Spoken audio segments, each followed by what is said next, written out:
Welcome, everyone, to another edition of 45 Forward, where our mission is to help you, our listeners from Los Angeles to Long Island, make your second half of life even better than the first.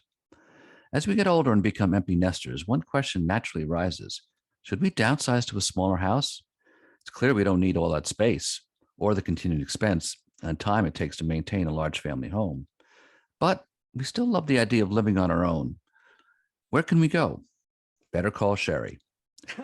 In today's episode, we call on Sheri Koones, an award-winning author and a recognized authority on home construction, who explains the mass shift from expensive suburban and urban housing to smaller, more affordable homes. Sheri, the author of 10 books, has written on a wide array of housing topics, from the growing movement in tiny houses to the latest trends in prefabricated, energy-efficient, and sustainable homes.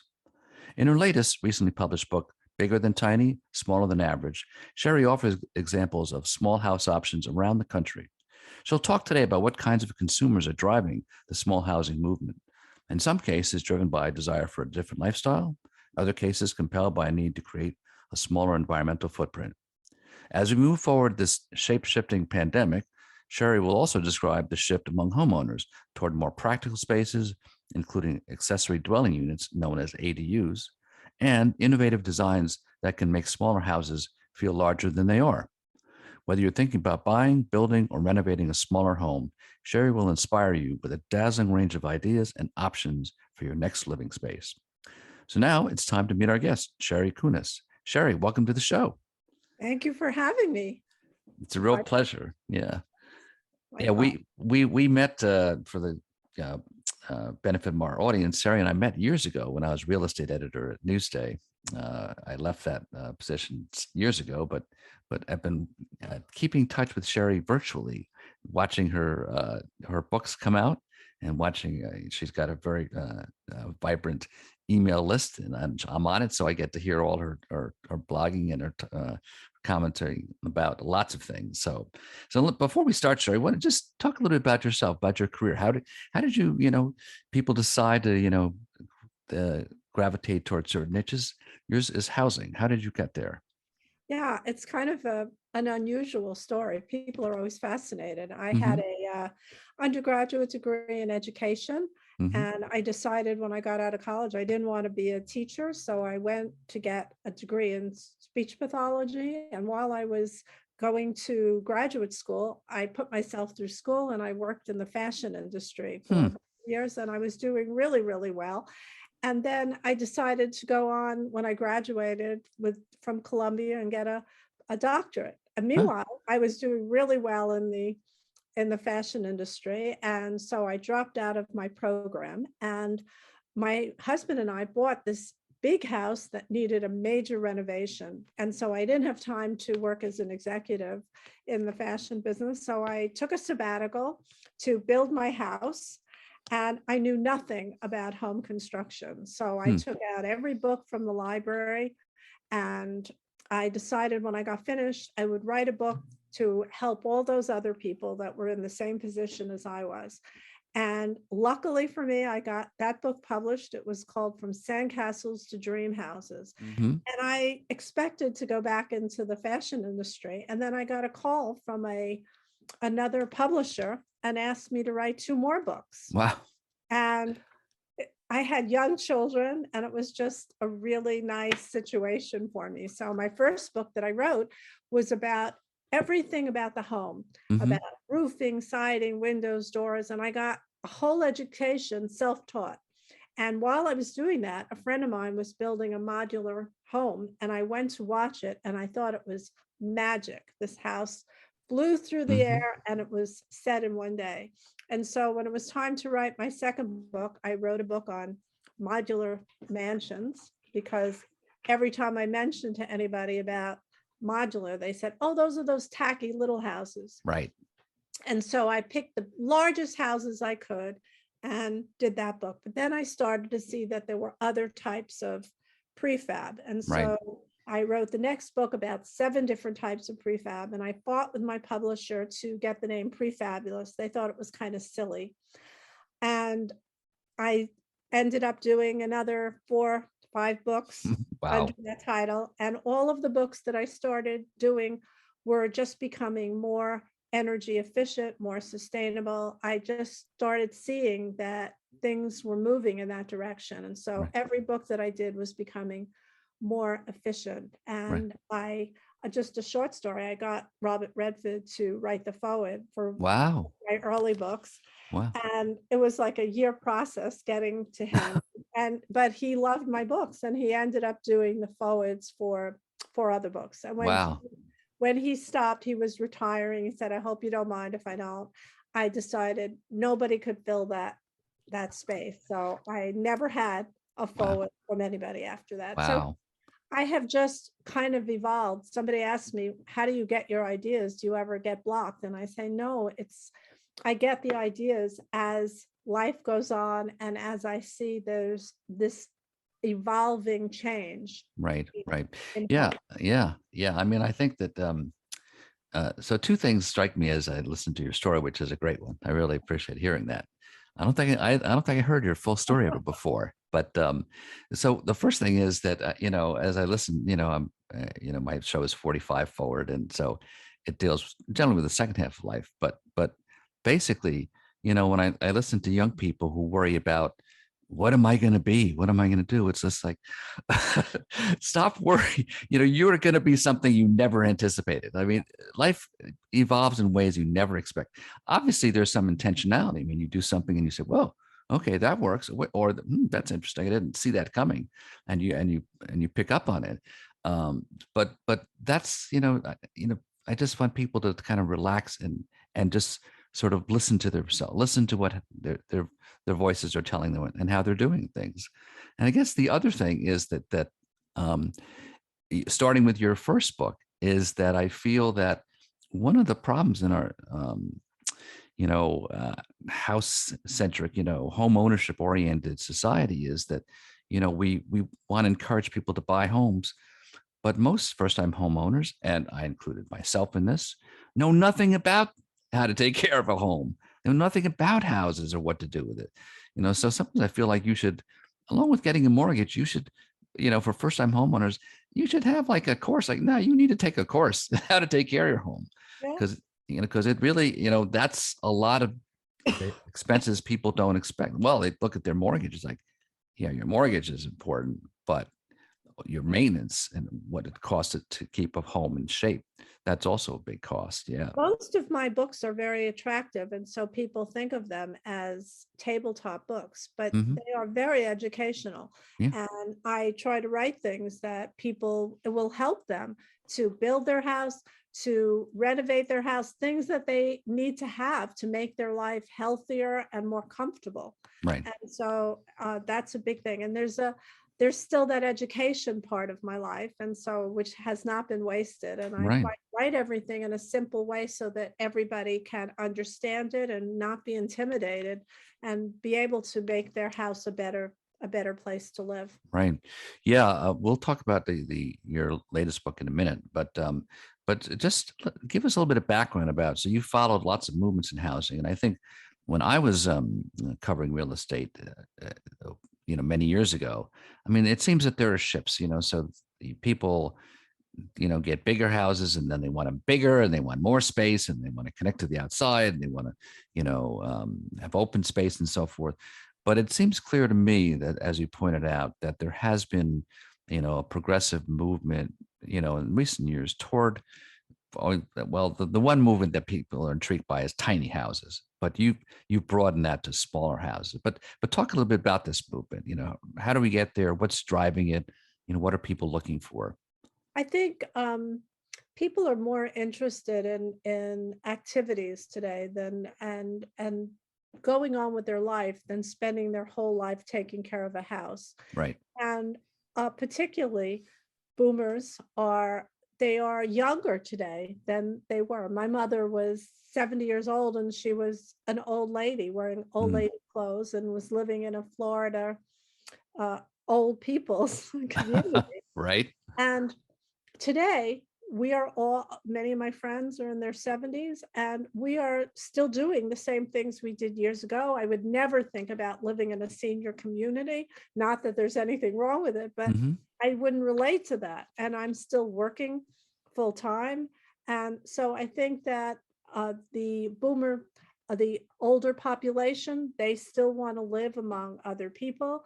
They want they want something different than they had years ago. Hmm. They lived in suburbia, now they want to live in the country, or they want to live in the city. They don't want that brown furniture that they bought that they were going to keep forever. So they Right. want to do something different. And then there's the millennials who are graduating with massive school loans, with um, they're getting married later, they're having fewer children, and they don't need the space to buy a huge house. So they can't afford it. So they want a smaller house. They don't want to spend a lot of money on energy. Um, this whole group of kids are probably the most environmentally conscious children that have been brought up in this country. They grew up with filling stations in high school for their water bottles, um, and they're concerned about the earth. And Hmm. so they are also very environmentally conscious and want a more environmentally a pleasant house. Yeah. So those are basically the two groups that are the biggest buyers of homes today, and they all want small houses. And unfortunately, there's a shortage of them. Right. Right. Yeah. I think that you know, I think also as well, speaking for the older of these two multiple generations, I think, you know, especially as, you know, your family leaves, you know, when you become empty nesters, you know, you kind of realize, like, as you're living day to day, it's like, okay, we're really using 3 rooms.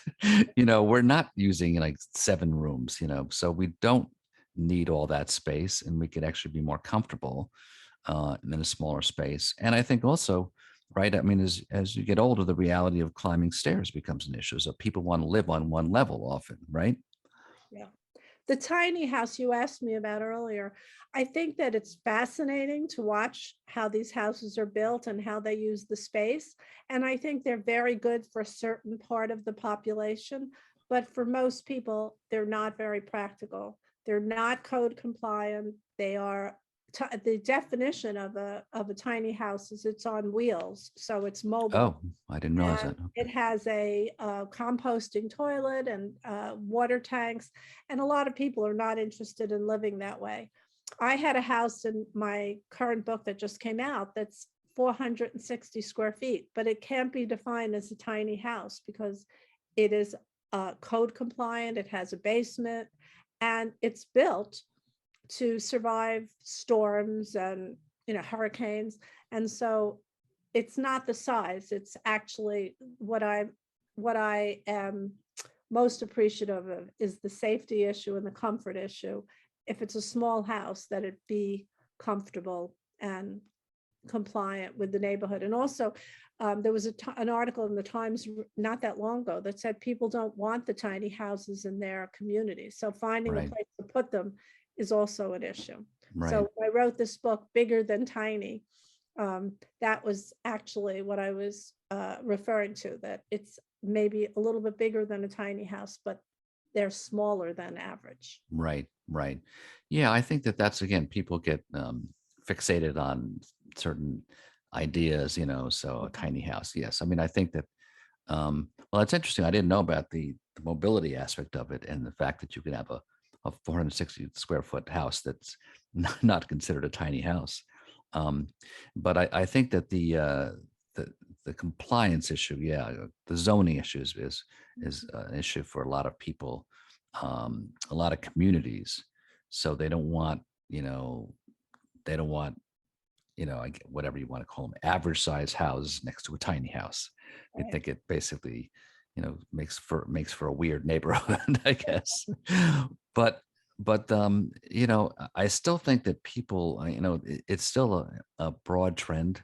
We're gonna have a break in a couple minutes, but before we do, I'd like to talk about some examples of things you've come across in different parts of the country. I guess you mentioned to me in a previous conversation that this was a westward east movement, right? It started really on the West Coast, right?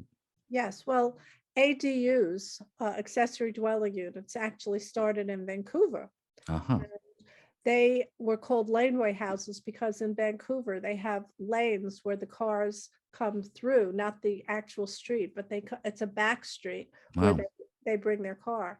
And they were very, very popular there for a long time because real estate is quite expensive there. So they started there, and then they have evolved into ADUs in the United States. Right. Right. So I mentioned in the intro, but so accessory dwelling units is what that's ADU stand for. Yeah. And there's a bunch of different ways that you could do this. They could be part of the house, they could be over a garage.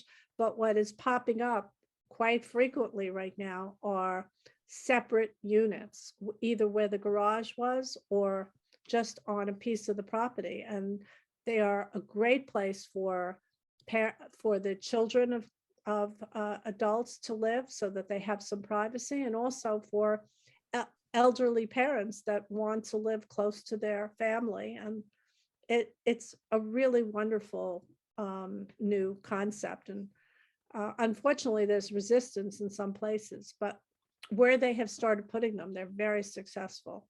Right. Right. Yeah, I think that the zoning, people are concerned. People don't like change, so having changes like this, gets people on alert. And yet, I have noticed, and even some of what's clear is wherever we're living today, there needs to be a flexibility of housing because Mhm. we're not the same society we were 50 years ago. And I think that literally one house doesn't fit all sizes of families or any needs of different families. So I think that the key is providing flexible options to people. So we're going to talk about that a lot more. I have a lot more I want to talk about that with you, but we're going to take a quick break. But when we come back, we'll be talking much more with Sheri Koones. We'll be right back, folks. Much more. So don't go anywhere. Welcome back, folks. We're talking with housing expert and author Sheri Koones, whose most recent book is Bigger Than Tiny, Smaller Than Average. Before we continue, I wanted to let you know you can find out much more about Sheri by going to her website, www.sherikoones.com. That's Sheri, SHER1RI, Koones.com. And you can check out her gallery of books, her recent talks, and her upcoming events. So before the break, we were talking about just the need for lots of different options in housing. And I think I just wanted to pick up on that, which is that I think that, it's very clear that, America has always been a country of mobility. So people moved around a lot and we continue to do so. But families are different, and I think that one of the things that we're realizing is there needs to be a flexibility of housing options, so even as we talk about, smaller houses, a few years ago, there were a set of 4 houses, new houses that were built at the end of my block. And I went in and I actually did a short article about them. And I went into one house and I said, well, what's this room? And they said, well, that's a room, that's a maybe room, that may be for, an older parent. It may be for a caregiver. It may be. So I think that people are realizing that even within bigger houses, there are smaller units and options like that, which are becoming more important to families, for lots of reasons. Or sometimes, as Sheri knows, sometimes, your kids come back from college and they're adults, but they're back with you. So, yeah, I mean, so the flexibility is an important thing, and your housing, and the kinds of options. So you started talking earlier about um, prefabricated or manufactured housing, and I talk a bit more about that because that's, again, a lot of these terms are people don't really know what they mean. So why don't we let's talk about that? Sure. Well, there's again a lot of confusion about prefab construction, and you mentioned manufactured housing, and that is actually that references HUD code housing, which is Okay, a little bit less of a quality than a prefab. code compliant house. Okay, And that would be a modular, a panelized.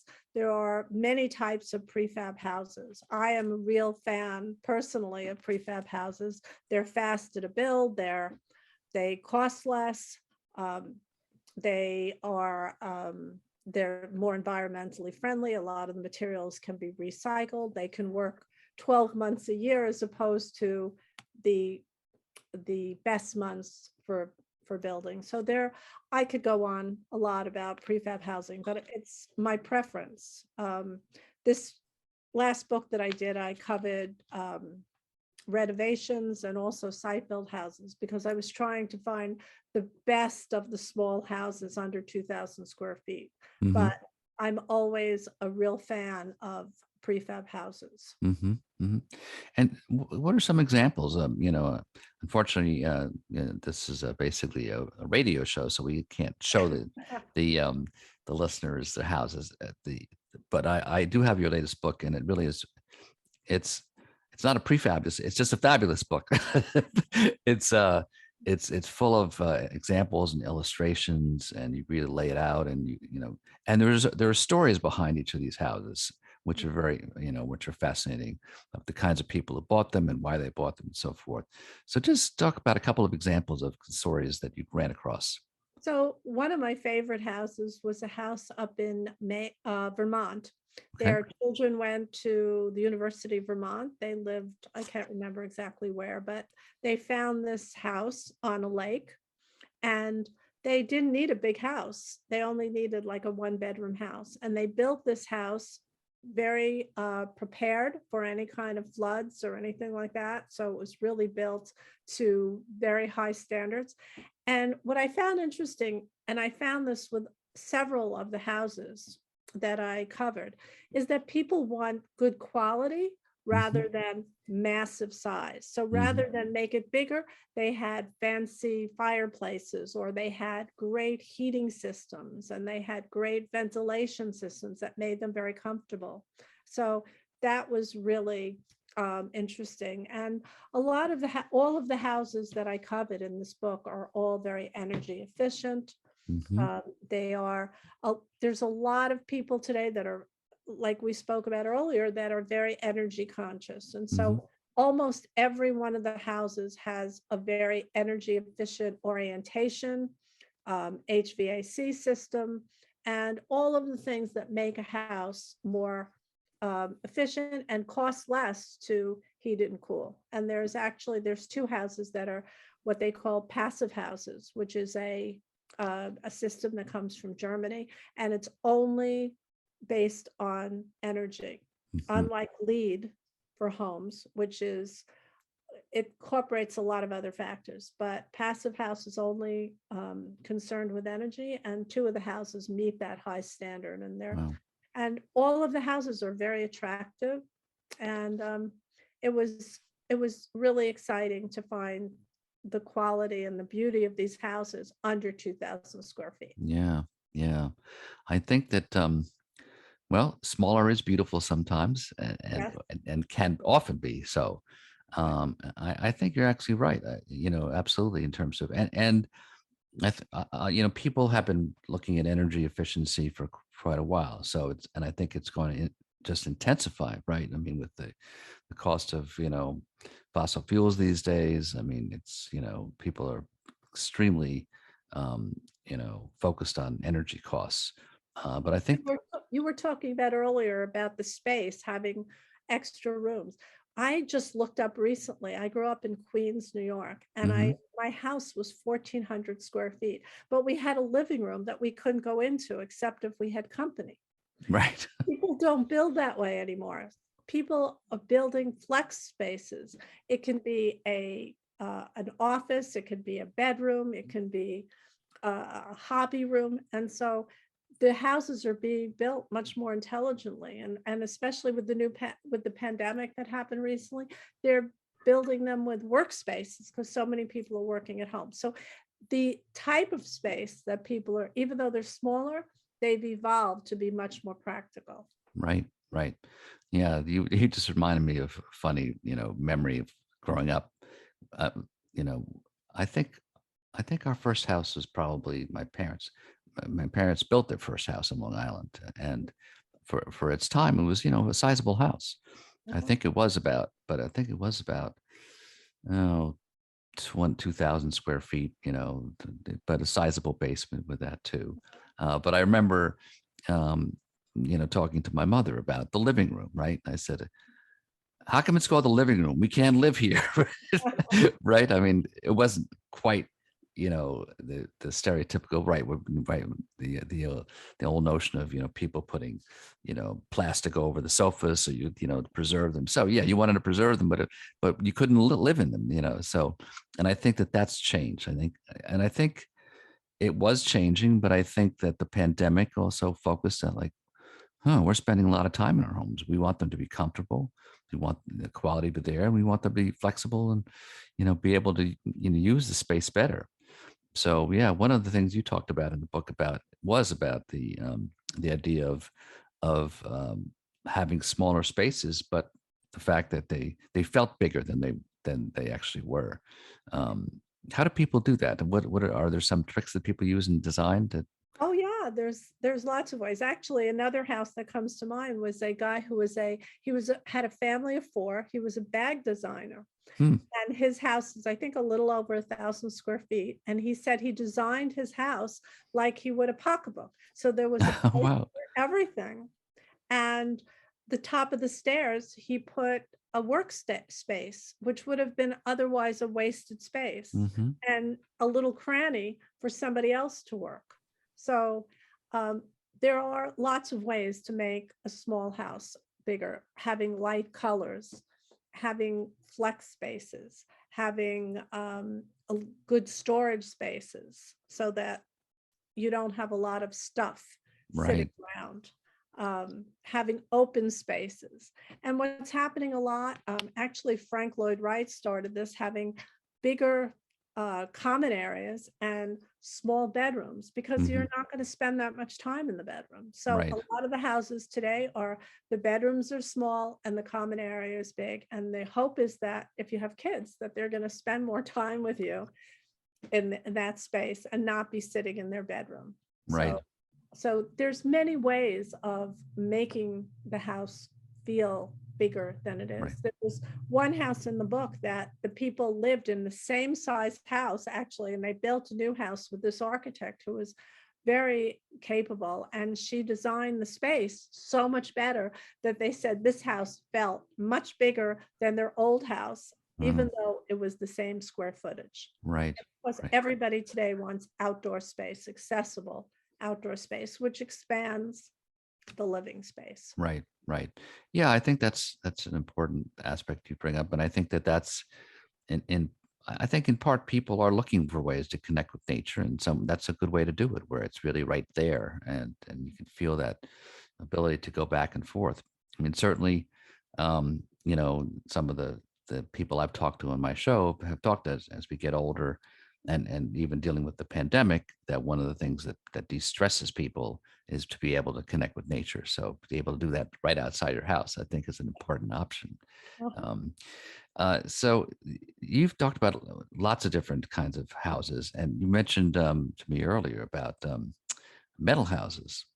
Um, tell me about that. That's Actually, it's interesting. I just had an article written. I had a fight with them at the metal architecture. hmm, They usually write about commercial space, but I said, you know what? There's a lot of projects today that are residential that people are using much more metal for siding and for roofing, because there's minimal maintenance and it lasts 100 years. And so more people are using it. And I have several houses.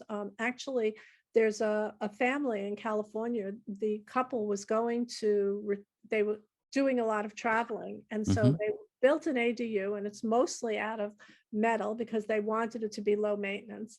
And they were going to rent out their house and live in the ADU, but hmm, they didn't stop really traveling very much. And so they liked the ADU so well that they were living in the ADU, wow, and they haven't yet rented out their house. But a lot of the houses were a large percentage had metal roofs. And there's a house that I covered that's a passive house in Los Angeles, and it's all metal on the outside. And Wow. again, very sustainable. It's a passive house and very attractive and interesting and small.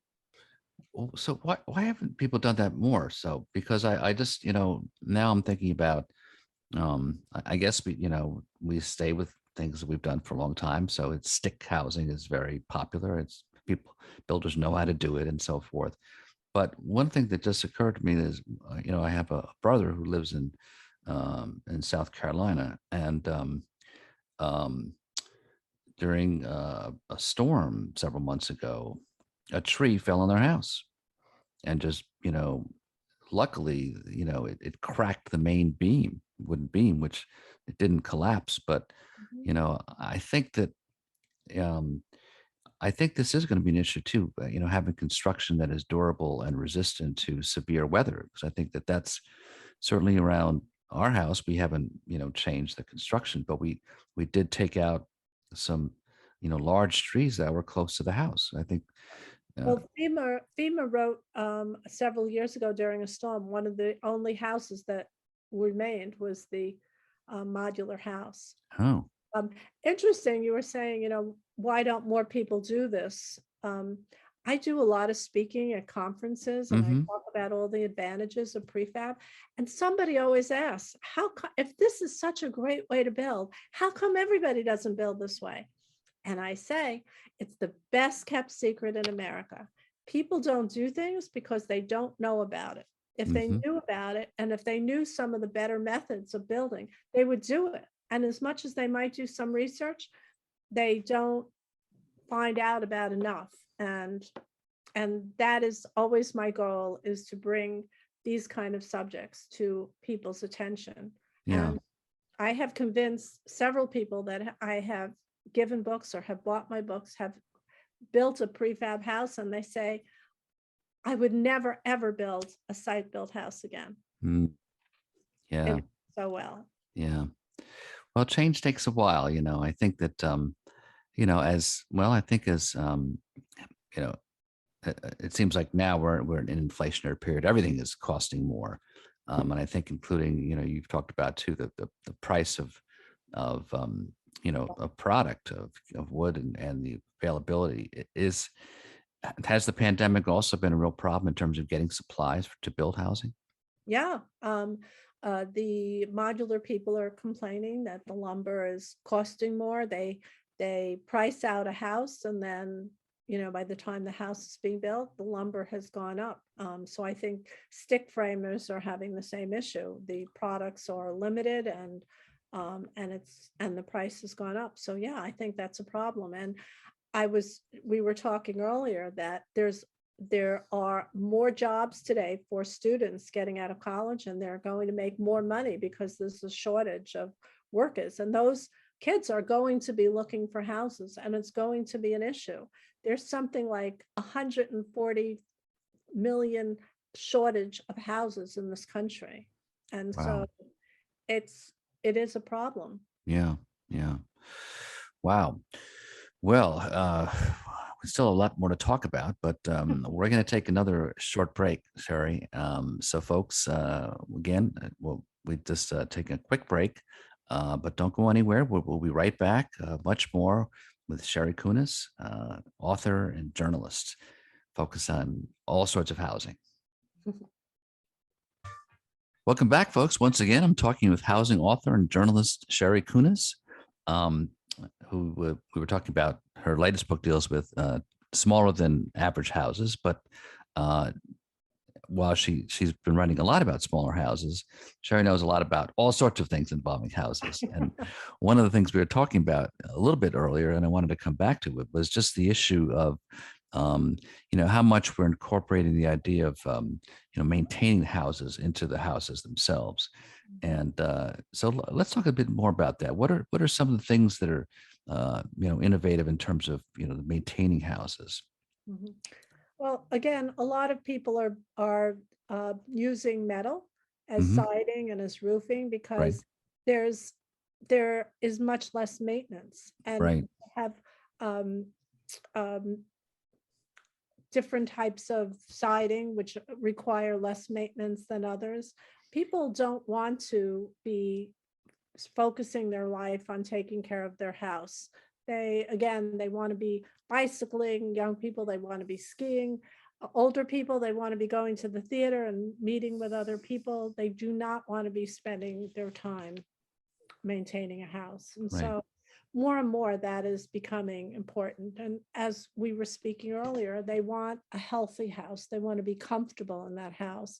And I was asking you earlier, I ask a lot of people, do you know what an energy or a heat recovery ventilation system is, Hmm. which keeps the house very comfortable. And most people in this country do not know what that is. Hmm. And I did a book earlier on Prefabulous World, and most of the houses in Europe have this because they're more concerned about saving money on energy and also being comfortable and healthy in their home. So Tell me a little bit more about these ERVs. How do they work? so it goes, most of them go all the time. They can continuously work, and they're kind of magical to me. They exchange the outside air with the stale air in the house, but it maintains the heat and the cool that you've already created in the Hmm. house. So you're not having to recreate and coolness or heat in the house. And so it's really a wonderful type of mechanism to have in the house. It's not all that expensive, and I'm surprised that more people don't use them. But most of the architects that I deal with are all very energy conscious and very savvy about the newest mechanisms and techniques, and so most of the houses do have them today. Right. Now, you just mentioned earlier, that these ERVs or other sorts of things are more prevalent in other parts of the world. Mhm. How do we stack up with other parts of the world in terms of our housing? In terms of our, I think that there's certainly a lot of inventiveness and creativity in America, but I think sometimes uh, we've been not as creative as we could be because we didn't have to be. We've had the space, we've had the resources to keep doing the same things over and over. Whereas in other parts, I suppose, especially in Europe or in Asia, where the spaces are more highly prized commodity, people have been more creative about using it and trying different things. Yeah. Well, in this country, fuel's been fairly inexpensive. In other parts of the world, fuel's been much more expensive. So Hmm. people were used to putting on a sweater and not using all of the energy. People in this country, they turn the thermostats up to 70 and 75. They want their house to be hot. And so um, most of the places in this world, they keep their thermostats much lower, and Hmm. they are much more conscious of how they build the house to require less energy. A lot of people asking me about how you create energy, and the most important thing is that you save energy. And so in Europe, they are very conscious of how they orient their house so that they use the best orientation so that they get the best possible rays. They use excellent windows. A lot of the triple pane windows that we use in this country come from Europe because, again, that's a very important. I tell people that when you're designing your house, that's the most important thing, is that you have a great envelope for your house and that you require less energy. But in this country, we've just been spoiled. And Hmm. I have a feeling things are about to change because energy is just getting more expensive. Right. And it's not necessary. I mean, we can live with sweaters on, or opening windows to get cool air, or using fans, which are much more um, efficient than using expensive air conditioning and heating. Right, right. I think we're also discovering certain things about what are healthier ways to live. Like, for example, um, my wife in our bedroom likes a cooler bedroom than Mhm. I like a little bit of warmer bedroom. But we've also realized that there is research that shows that it's better to sleep in cooler temperatures. So the ideal temperature is really in the mid 60s, not 70 or Right. 72. Yeah. You're in the covers, under the covers, so stay there. Right. So I think, yeah, lifestyles are changing, and I think we're realizing about, the intersection of health too, in terms of, you spend a lot of time in your house. So, you Mhm. know, worry about your health, worry about the quality of your products. I think people too are realizing, and you mentioned a couple times the notion of quality. I think that is something that is, a more, um, a broader sentiment, that's crosses over things. So I think people, right, I think are interested in quality housing that's going to last. They don't want to spend time maintenance. They're interested in quality food. They don't want to eat junk. They'll eat less food, but healthier food. And Mhm. I think that's a phenomenon that's affecting, a lot of sectors of our society. Yeah. No, I think you're right. Yeah. So what do you see going forward, Sari? Any trends on the horizon that you're picking up on, in terms of, housing trends? I mean, I think that, I think it'll go back and forth in terms of sizes and different sizes and experimentation. But anything else that you see? And Yeah, well, I think that small houses are becoming much more in demand hmm and they're not available. mm, So I think there's a big push for that. I'm working on a new book and speaking to a company called Boxable. hmm, And they are building very small houses that are just very efficient, very cute, and they have a year backup to deliver wow, these houses because there's a huge demand. Right now, Elon Musk, I don't know, it's probably the best kept secret, but he lives in one of these houses. oh, And there's a huge demand for smaller living and healthier living. And I think all of those are really trends.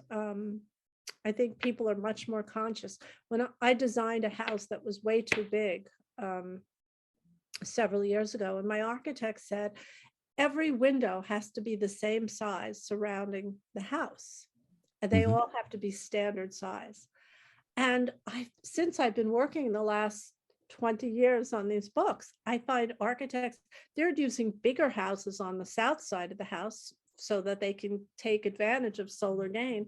And they're using smaller houses, smaller windows on the north side mm, so that they don't lose energy and they're not getting the advantage of solar gain anyway. And so wow, people are thinking more intelligently about the design of the house and what they should do, what materials they should use that are going to work better. Uh, yeah, so I think that people are just becoming more educated about housing and hopefully they're going to be building better. right, Uh, the houses are going to last more. right, right. Yeah, another kind of, evolution of intelligent design, or better Right. design. Yeah, yeah, Smarter design. smarter design. And a lot of the houses, they now have ways to evaluate how much energy you're using. And if you do decide to put panels on, how much we can give back. And so that we save money hmm on energy. hmm So, um, yeah, I think people are much more conscious. And again, the younger people. And also, I've been dealing with a lot of boomers who are building these houses, and they're doing their research as well, mm, and looking for um, better houses right. when they had their families. Yeah. Now you said there's going to be a shortage of housing.